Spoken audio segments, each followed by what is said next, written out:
The woman who stole my life just asked me to save hers.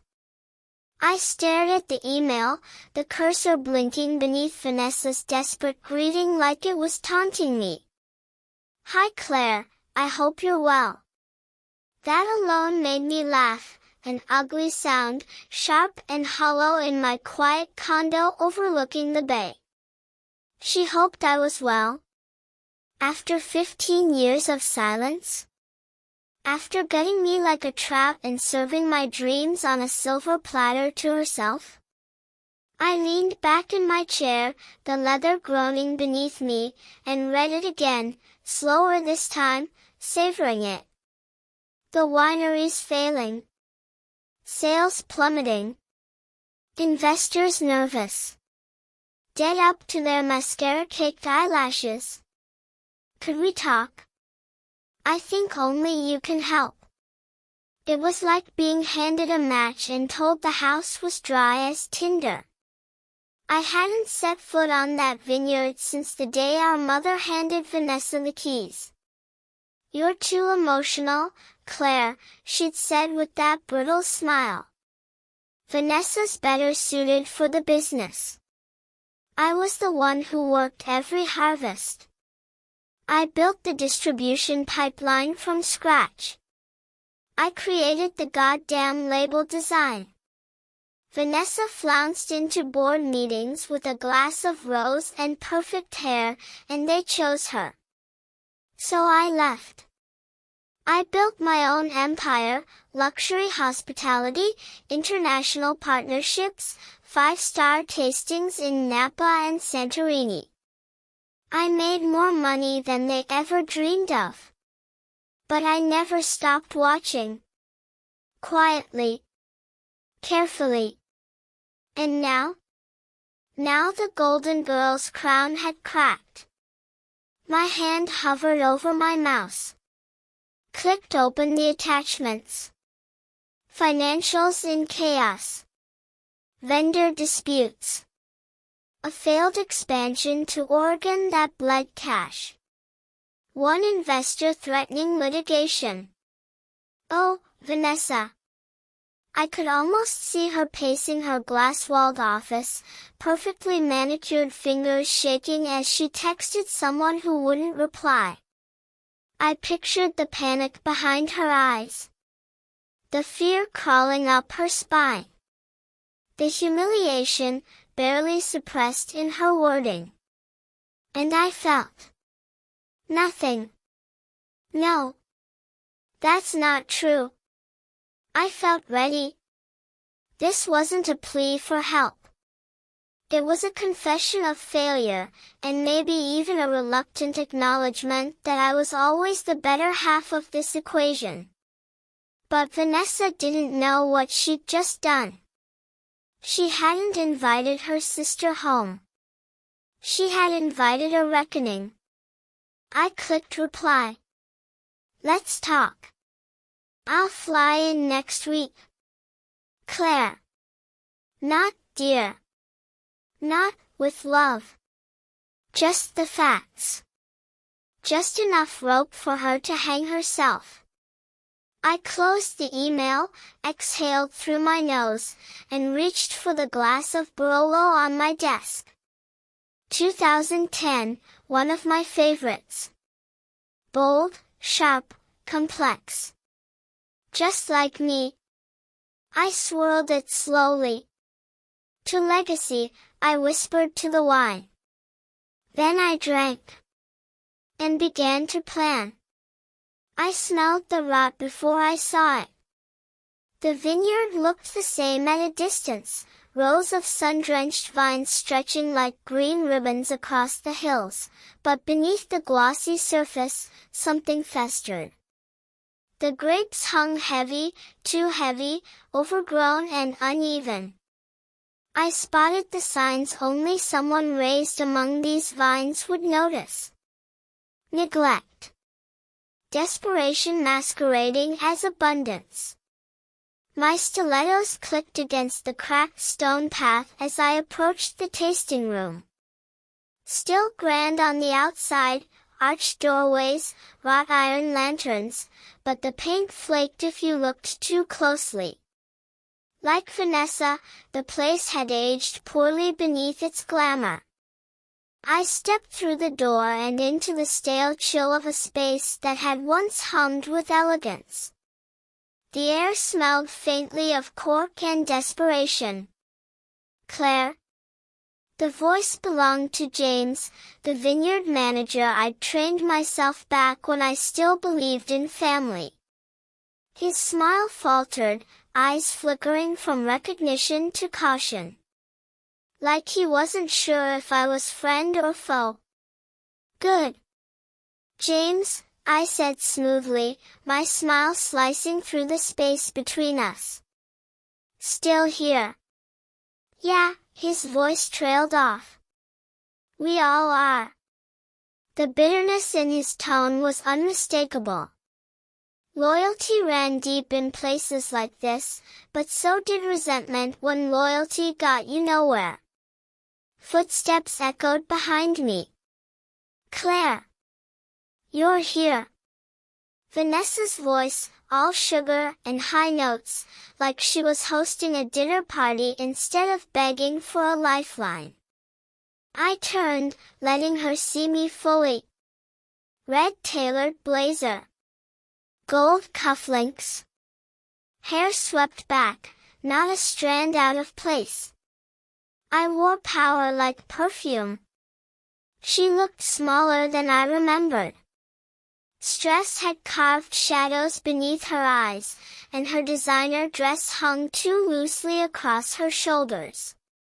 But the smile was the same, a mask of polished charm. Vanessa. I kissed her cheek. Cold. Quick. She flinched beneath the gesture. Thank you for coming. Really, Let's not pretend this is a reunion, I cut in, sliding my sunglasses into my bag. You need me. Let's get to it. Her mouth opened, then closed. For the first time, Vanessa didn't have a retort. I let her lead me through the winery, listening as she rattled off rehearsed bullet points about rebranding opportunities and market shifts. Every word sounded like a cover-up for failure. We stepped into the main office, a sleek space with panoramic vineyard views and a desk too clean to belong to someone actually working. Sit, she gestured, suddenly hostess again. Let's talk strategy. I sat. Crossed my legs. Watched her fumble with a stack of papers. I've been thinking, she started, but I cut her off again. No. You've been failing, Vanessa. For years. And now you're hemorrhaging so badly you need me to cauterize the wound. Her jaw twitched. I'm not here to brainstorm. I'm here to take stock. To decide if this ship's even worth saving. I stood, walked to the window, and stared out at the vines, my back to her. You think I came here to save you, I said softly. But what I really came to do, is watch you drown. The first thing I did was listen. In my line of work, luxury resorts, five-star wineries, you learn that people crave attention almost as much as they crave validation. Especially when they're starved for both. James, the vineyard manager, cracked first. Over a glass of Chardonnay on the back terrace, he let slip that the harvest schedules had been a mess for 2 years. Vanessa pushed early pickings to get bottles on shelves faster, sacrificing quality for cash flow. The soil can't keep up, he muttered, shaking his head as he watched the sun sink over the hills. The old vines are stressed. But she won't listen. She never did, I murmured, swirling my glass. But you knew that. He looked at me, hesitant, but the bitterness in him wanted to boil over. I didn't think it would get this bad. I leaned in, my voice soft. Maybe we can fix it. But I need to know everything. By the time the bottle was empty, I had a detailed map of every mistake Vanessa had made, poor irrigation management, an illegal pesticide trial that had backfired, staff layoffs that left the operation stretched too thin. A business hemorrhaging from every angle. And James wasn't alone. The assistant winemaker, Lila, broke next. She cornered me in the cellar, her words a furious whisper beneath the scent of oak barrels and fermenting grapes. She doesn't care about the process, Lila hissed. She only cares about the marketing. She orders blends that aren't ready just so she can slap a fancy label on them. Do you know how many batches I've had to dump quietly? I nodded, masking my satisfaction. Every complaint was another nail in Vanessa's coffin. But I wasn't here to rush. No, I'd learned the beauty of patience. I held investor meetings, at first casual. Dinners. Tastings. I let them taste my successes, bottles from my Napa partners, the subtle flecks of international connections. I let them compare my polish to Vanessa's frazzled facade. I can't promise anything yet, I told them with a conspiratorial smile, but I'm considering a more active role. They lit up at the prospect. Their faith in Vanessa had crumbled, quietly, cautiously, but it hadn't landed anywhere else yet. I was offering them a place to land. Meanwhile, I planted seeds with the board. Quiet, dangerous seeds. She's stretched thin, I'd say in passing. I worry about her focus. I've seen that before, one murmured, sipping his Merlot. Leaders who care more about image than infrastructure. I let that silence linger, heavy as the aging barrels around us. Vanessa, oblivious, continued parading me through the property as her savior. Her smile faltered now and then, she could feel the shift, even if she couldn't see it yet. But I wasn't done. Not nearly. Because the real poison? That was still fermenting. Vanessa had skeletons. I just had to dig up the bones. It didn't take long. She'd been too arrogant, too careless. She thought wearing designer heels through a vineyard made her untouchable. But power makes people sloppy, and Vanessa was no exception. The winery's head accountant, a nervous little man named Brian, cracked under the right pressure.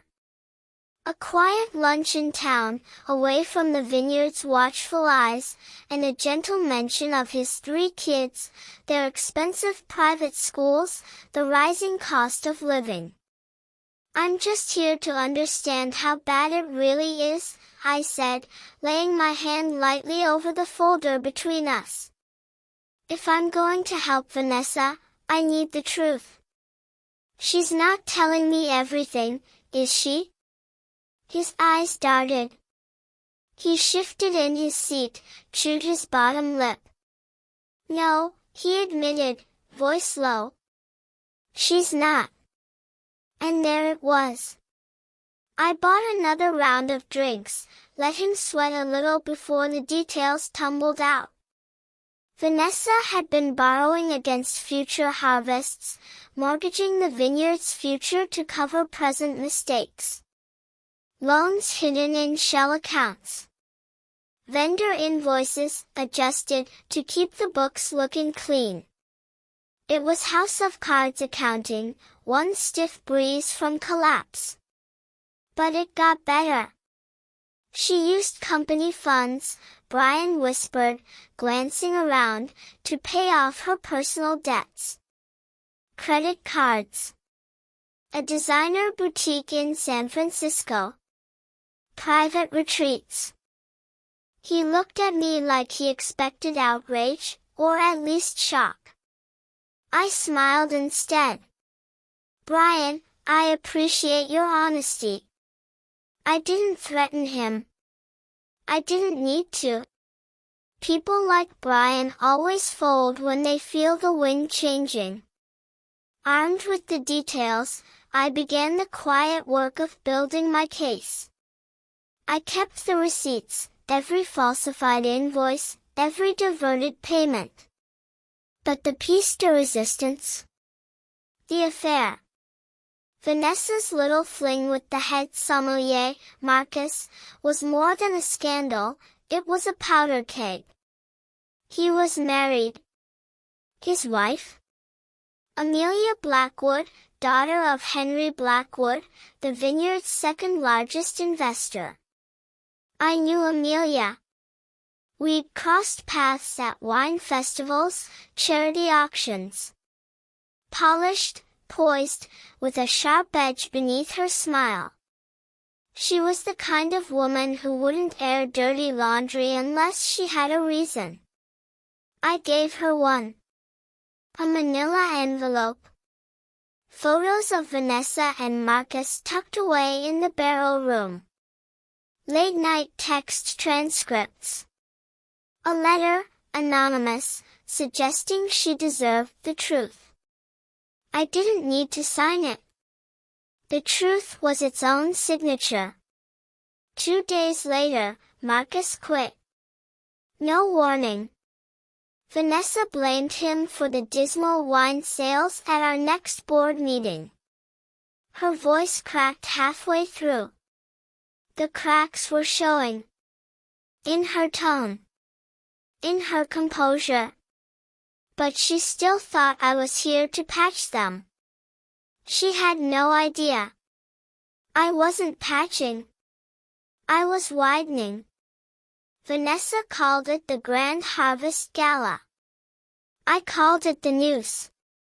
She wanted a spectacle, an event to bring in investors, press, socialites. One big, sparkling distraction from the bleeding books. We need to show them the winery's still thriving, she said, pacing her office like a woman trying to outwalk the inevitable. We need a win. I leaned back in my chair, crossing my legs, the picture of supportive big sister. A gala could work, I mused, as if the idea hadn't been planted there from the start. Exclusive, high profile, maybe an auction? Her eyes lit up. Vanessa loved the idea of exclusivity. Anything that put her back in the spotlight. I'll handle the guest list, she said quickly. You focus on the wines. Of course, I purred. The wines. Right. I made a few calls, reached out to my contacts, and ensured the shipment Vanessa had planned, the rare vintages she hoped would impress, hit a few snags. Nothing dramatic. Just a paperwork error here, a delayed courier there. The kind of thing that forces you to lean on your less impressive reserves. And I curated the guest list, too, quietly. I dropped hints to a couple of key journalists known for sniffing out scandal. Invited Amelia Blackwood, of course. Made sure every major investor's proxy was there, especially the ones Vanessa owed the most. But the best part? The auction. Vanessa insisted we highlight the 1998 reserve, a wine so rare it could fetch 6 figures. She wanted to make headlines. So I made sure we did. I arranged for a bidder, a man I'd worked with before on a rather messy acquisition in Tuscany. He was charming, wealthy-looking, and fake as the winery's projected profits. His job was simple: drive the bid sky-high, win, and then quietly vanish. The night of the gala arrived, dripping with elegance. Fairy lights strung between the old oaks. Tables dressed in white linens. The vines behind us glowing in the soft sunset. Vanessa sparkled in gold, clinking glasses, playing the gracious hostess. For a moment, I almost admired the performance. She always did know how to play the part. I played mine better. The auction started slow, bottles of last year's Pinot, a few collector's blends. Then came the 1998 reserve. My planted bidder raised the stakes fast, climbing to a number that made the room hold its collective breath. Vanessa's eyes glittered. Sold. To a ghost. The applause faded into whispered confusion when the payment never cleared.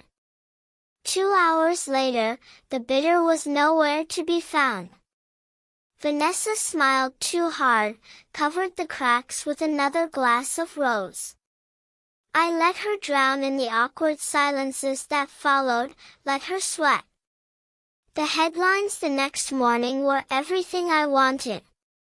Scandal at Harvest Gala, phantom bidder wins, then disappears. Blackwood Winery faces investor scrutiny after auction collapse. Vanessa called me in a panic, her voice breathless. We can recover this, right, Claire? I smiled at the sound of her drowning. We'll see, I said softly. Vanessa showed up to the next board meeting looking like she'd aged 10 years overnight. No amount of contouring could hide the deepening shadows beneath her eyes. She smoothed her blazer, flicked her hair behind her shoulder, and smiled that brittle smile she'd perfected. But the room had already turned on her. The auction debacle had spread faster than wildfire in dry brush. Investors demanded answers. Amelia Blackwood, seated dead center, arms crossed, lips pursed, hadn't said a word, but her silence was the loudest voice in the room. Vanessa started with excuses. The bidder was vetted, she insisted, hands fluttering. This was an isolated incident, but it doesn't reflect on the winery's overall financial health. I coughed gently. Heads turned toward me. If I may, I began, sliding a crisp folder across the table. The incident at the gala is part of a broader issue. Our supply chain has been strained, shipments delayed. Cash flow is tight. We're also behind on 3 major vendor payments. 3 heads nodded. One investor scribbled furiously. Vanessa's smile tightened, faltered. Claire, I don't think this is necessary. I cut in, sweet as syrup. I disagree. Transparency builds trust. I watched her flinch at that word. She knew I was twisting the knife. She just didn't know how deep it went yet. Because while she scrambled to salvage the room, the financial foundation beneath her had already begun to crumble. I'd stalled payments to key vendors, flagged them with accounting errors. I'd whispered just enough doubt to the vineyard suppliers that a few began demanding cash up front. Vanessa, so desperate to keep up appearances, leaned on credit lines that were already overextended. I'd made sure of that too, quiet suggestions to the bank that the winery's projected earnings were optimistic. By the time the board meeting adjourned, she knew the balance was tipping. She caught my arm as the others filtered out. "What the hell are you doing?" she hissed, voice low, eyes darting around to make sure no one heard. "Helping," I said smoothly, pulling away. "But if I'm going to continue, I need more control." "Control?" Her face went pale. "Claire, this is still my company." "Is it?" I asked, tilting my head. "Because from where I'm sitting, it's barely a company at all." She stared at me, words frozen behind clenched teeth. I smiled, placed a comforting hand on her shoulder, and leaned in close enough that only she could hear. "Maybe it's time you admit you need me, Vanessa." "Really need me?" I left her there, in the echo of her failing empire, drowning quietly. The next day, 2 vendors refused delivery. The bank flagged her account for review. And the investors? They started calling me. Vanessa didn't invite me to her house. She summoned me. A late-night text, frantic but pretending at casual, "Can you come by tomorrow? I think we should talk." Of course, Vanessa still clung to the illusion that she had choices left. Her house sat perched on the hillside, a modern monstrosity of glass and steel, desperate to scream success but soulless in its bones. Like her. I stepped inside and caught the faintest scent of something stale beneath the air freshener, sweat, maybe fear. She led me to the kitchen, marble countertops glinting beneath designer lights. 2 glasses of wine waited. Her hands trembled slightly as she passed me one. "Claire," she began, voice softer now, pliable. "I know things have been tense lately, but we're sisters. We're supposed to work together." I sipped the wine. A Syrah.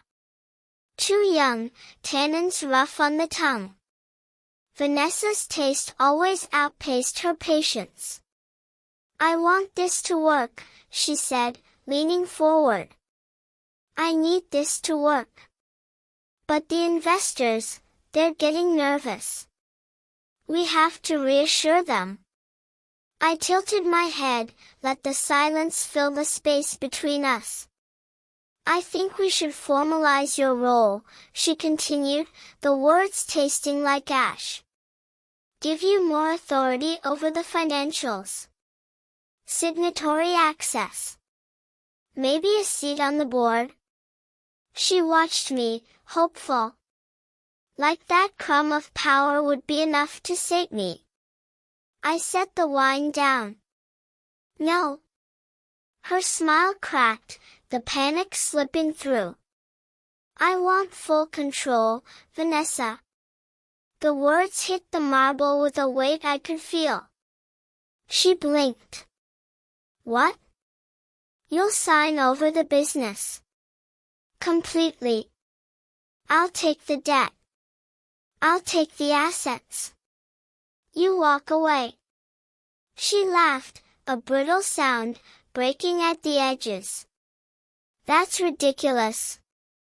This is my winery. Our families." "No," I cut in, voice sharper now. "It was never yours. You took it. You lied to get it. You locked me out. Now I'm offering you a way out with some dignity intact." Her face contorted, confusion, fury, denial, all wrestling beneath the surface. "I'll never."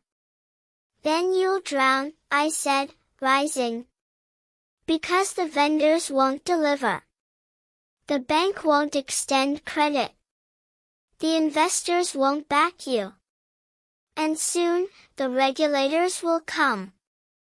You're one health code violation away from a shutdown, Vanessa. You won't survive this. I slid the papers across the counter. The transfer of ownership. Clean. Simple. Ruthless. You sign, or you sink. She stared at the documents like they were written in another language. Her hands shook as she reached for the pen. It was almost anticlimactic, the soft scratch of ink on paper, the surrender of everything she'd stolen. When it was done, I slid the papers back into my folder and stood. Thank you, Vanessa. Her eyes burned with hatred. But I wasn't done. Not even close. Because signing the winery over to me? That was just the first act. The real ruin was still to come. I gave Vanessa 2 days. 2 days to feel the weight of what she'd done, of what she'd lost. 2 days of silence, no calls, no updates, no reassurances. Let her stew in it. Let her feel the ground tilt beneath her feet, the control she'd clutched slipping through her fingers like dust. On the 3rd day, I called the press. The invitation went out to every major wine publication, every local outlet hungry for a scandal, every investor newsletter looking for dirt. Blackwood Winery, press conference on new leadership and future vision. I picked the tasting room for the setting. Sunlight streaming through the tall windows. Barrels stacked artfully behind me. It was the heart of the vineyard, a space Vanessa once ruled like a queen. By noon, the room buzzed.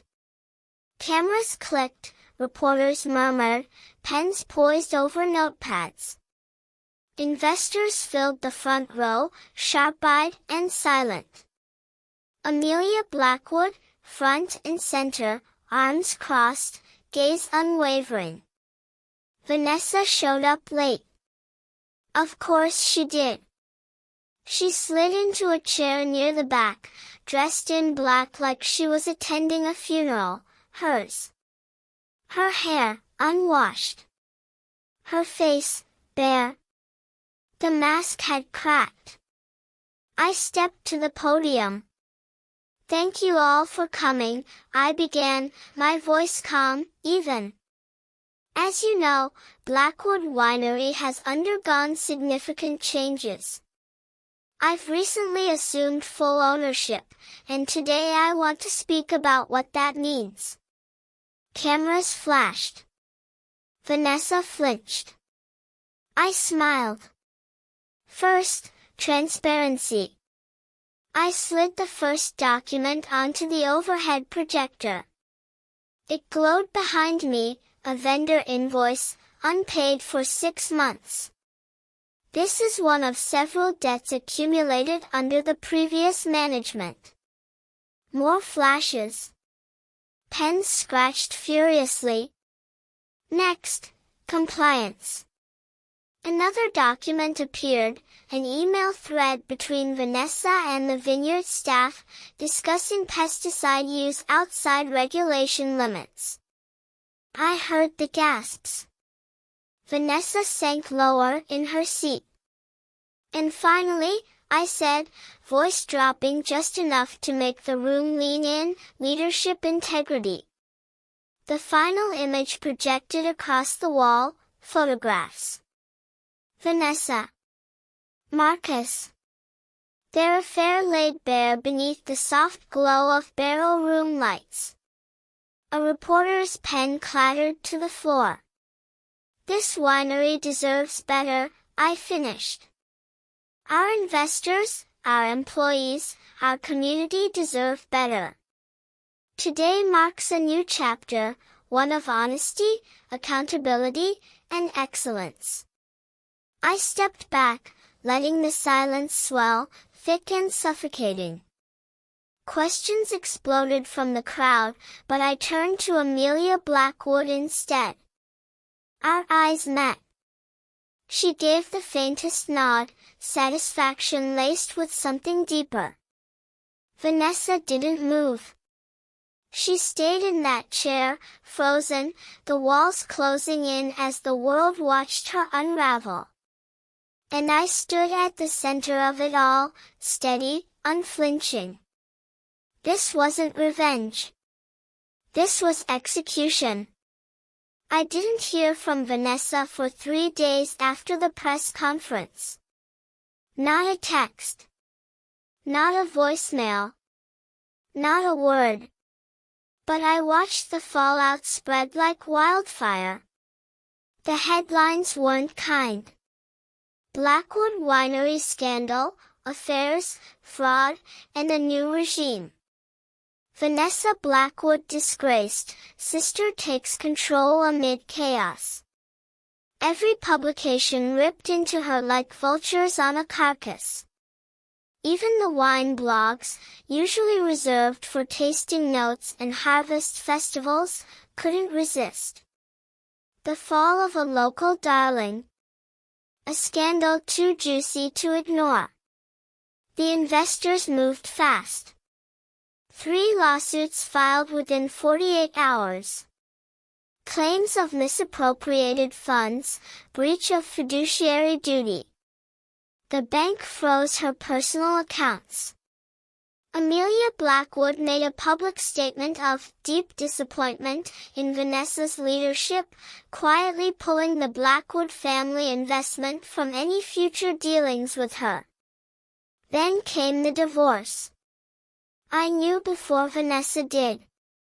Her husband, Daniel, was a sharp man. Too sharp to stick around when the mask slipped this far.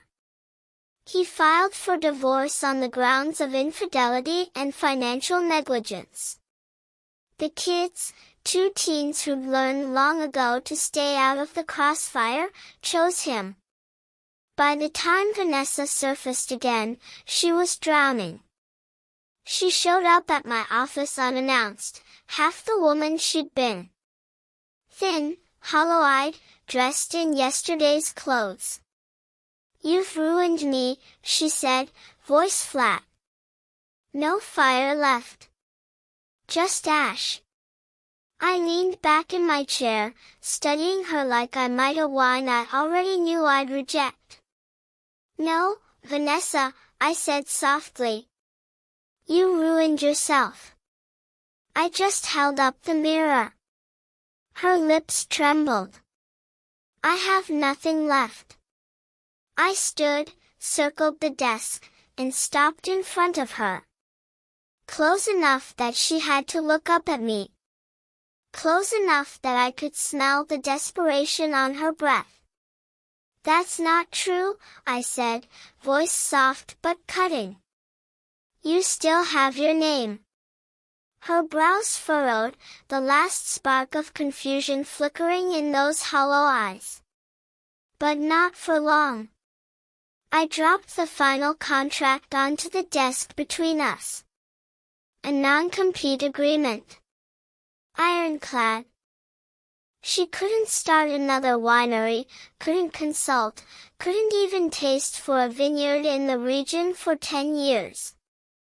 Her hands shook as she picked it up. "You can't." "I can," I interrupted. And I did.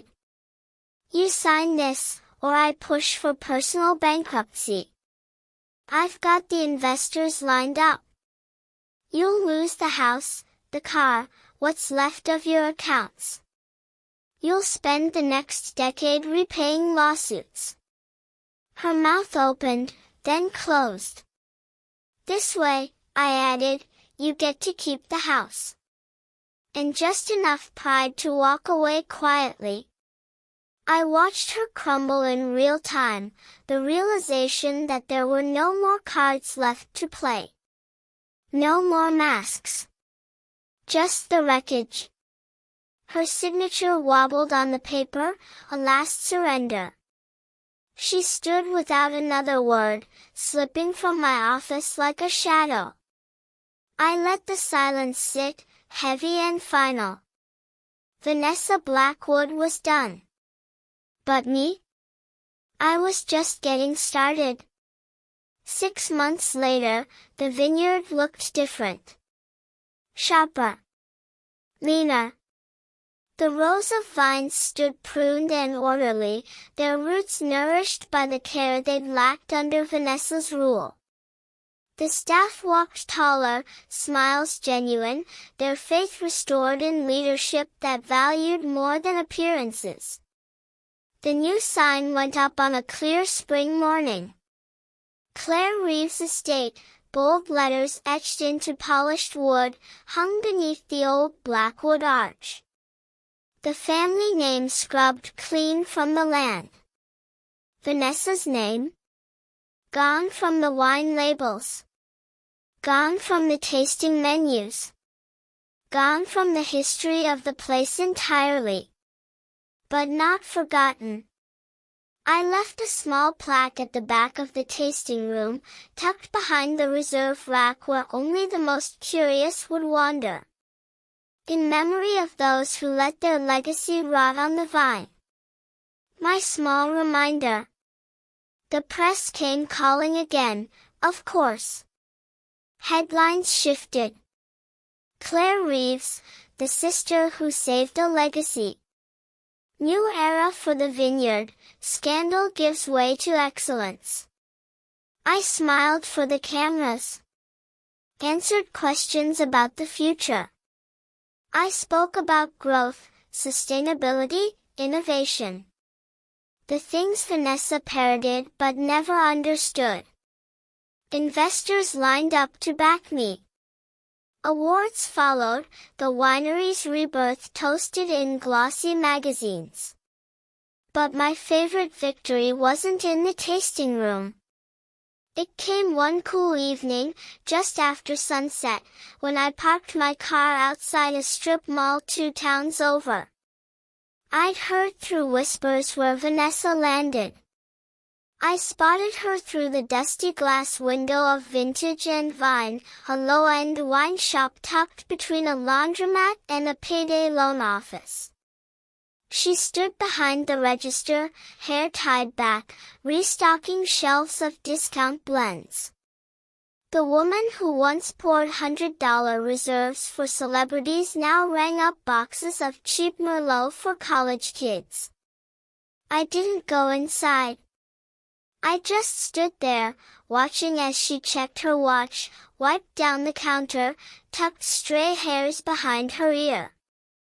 She looked older. Smaller. Faded. She caught my reflection in the window. Her face froze. I smiled. A small, knowing smile. Then I turned and left, my heels clicking softly against the cracked pavement. I never saw her again. Back at the vineyard, I poured myself a glass of the new reserve, my reserve, and stood on the terrace overlooking the vines. They stretched out beneath the stars, thriving, strong. Like me. I raised my glass in the quiet. To legacy. To what I reclaimed. To what I burned. And to what I built from the ashes.